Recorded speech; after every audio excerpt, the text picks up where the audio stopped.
so we've got another episode of Community Roundups brought to you by Brad's Furniture and Appliances.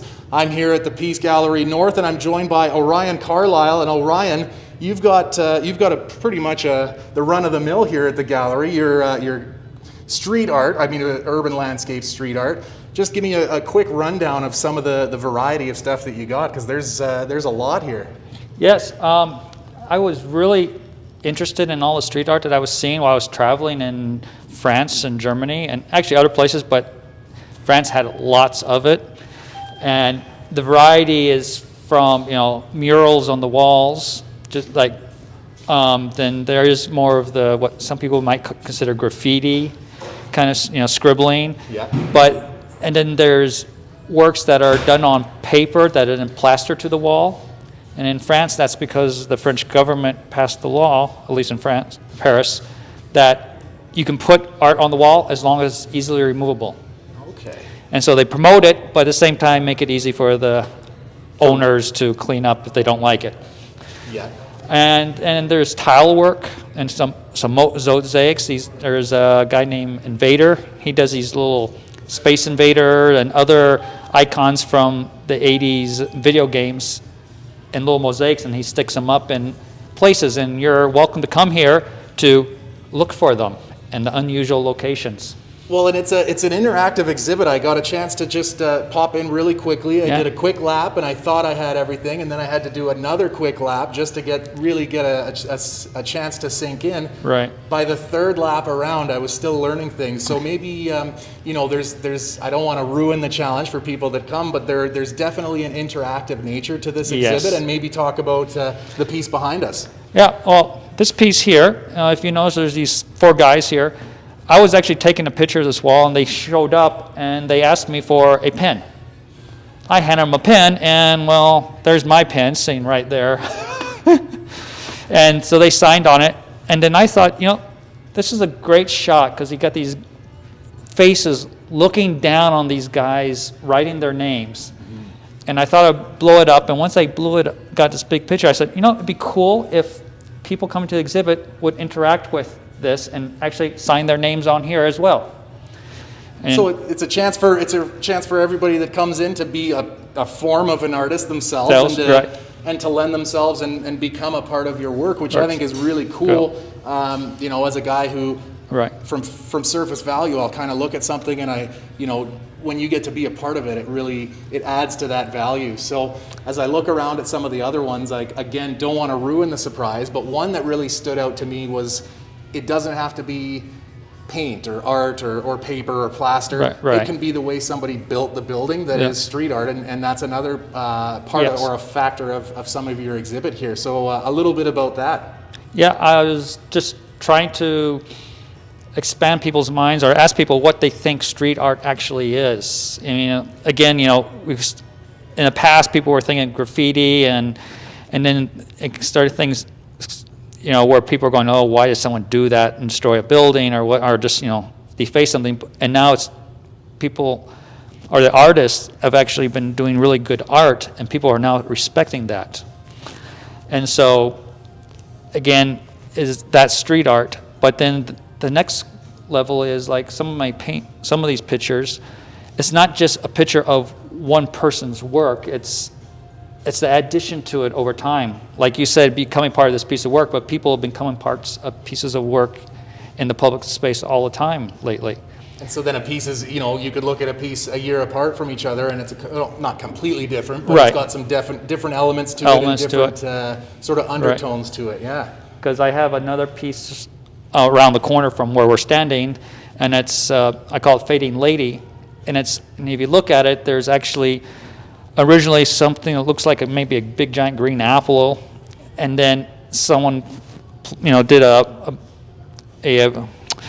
picture on paper and plastered that over that, and now it's peeling off, and then someone came in and stuck another piece of work next to it that kind of mimics the first, or the second piece, and then on top of that, now you have also someone put a poster asking for people who, if they've seen something, some legal thing, so it's just this whole life developing over time.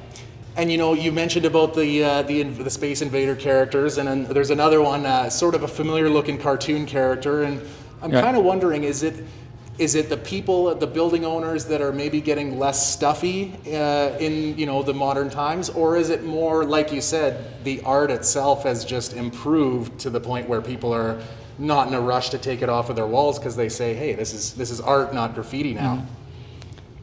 Yeah. Yeah, it's going to probably be different for each city. I mean, Paris is already a city of art in itself, right? I think there is a little bit of everything going into that, and also, so there's people that now with the internet are able to, they see someone's work, they post it because they love it, and they start following this person, and then now that person gets a name. Mm-hmm. People say, oh yeah, I like that. And then some of these artists are actually, they're respectable. They're not trying to destroy anything. They're actually trying to make the world a beautiful place. Mm-hmm. And some of them will actually go to other cities and actually ask ahead of time, hey, is there anyone that wants my work on their walls? Yeah. Yeah. So it's a mixture. There's everyone respect both ways is what it looks like. Yeah, for sure. And now let's sort of take it to, we're in Fort St. John. It's 18 months into a pandemic. A lot of people haven't been able to travel and experience other parts of the world.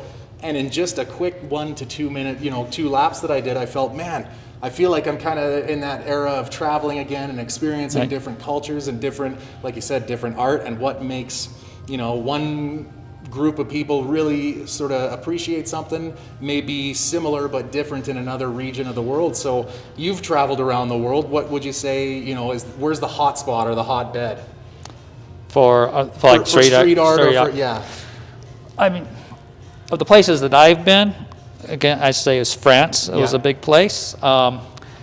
Germany, as this is part of the what they call the East Side Gallery. It's the last little bit of the Berlin Wall that they left standing. Okay.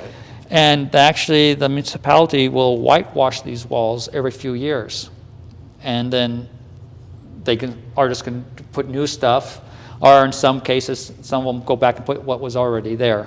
And just sort of refresh it. Yeah. And so there's that. And just lately, actually just before the pandemic started, I wanted to go down to Vancouver.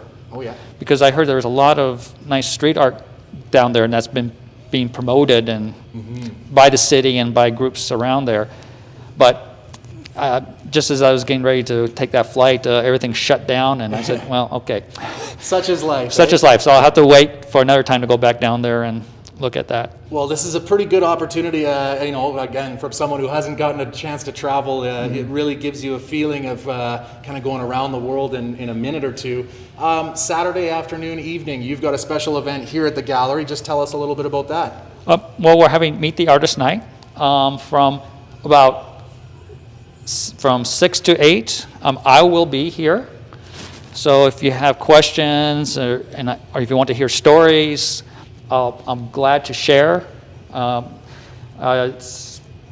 There'll be beverages I hear that'll be served, and so come on over. And last question, is each of these pieces, are they up for sale? Can people come and buy pieces off of you from here, the gallery, or would you have to go through, these ones are the going around to exhibits and we'll get you a different one, or could somebody walk out of the building with one of your pieces from the gallery? Yeah, these are all for sale. I mean, we're going to probably leave it on the wall until the show is over with. Yeah. But they are all for sale. Perfect. And you can just, when you're here, if you're interested, as long as it doesn't have, what is it, the red circle or sort of the red star or right. whatever you put on. If it's already been sold, then, but you can still contact me because my email address, I have some cards here. Okay. And I can always, from there, work with you from there and get you a print. Perfect. And then your your exhibit is here until, when does it close again? I think it was extended, wasn't it? Right, it's been extended until October 30th. Perfect. So you've got until October 30th. Yeah, and then obviously the big events, Meet the Artist on Saturday night, 6 to 8 p.m. Mm-hmm. We're here at Peace Gallery North in the North Peace Cultural Center. For Brad's Furniture and Appliances, this has been Community Roundup with Orion Carlisle of Street Art. in the gallery here. I'm John Flatters. Thanks for listening. Thank you. Perfect.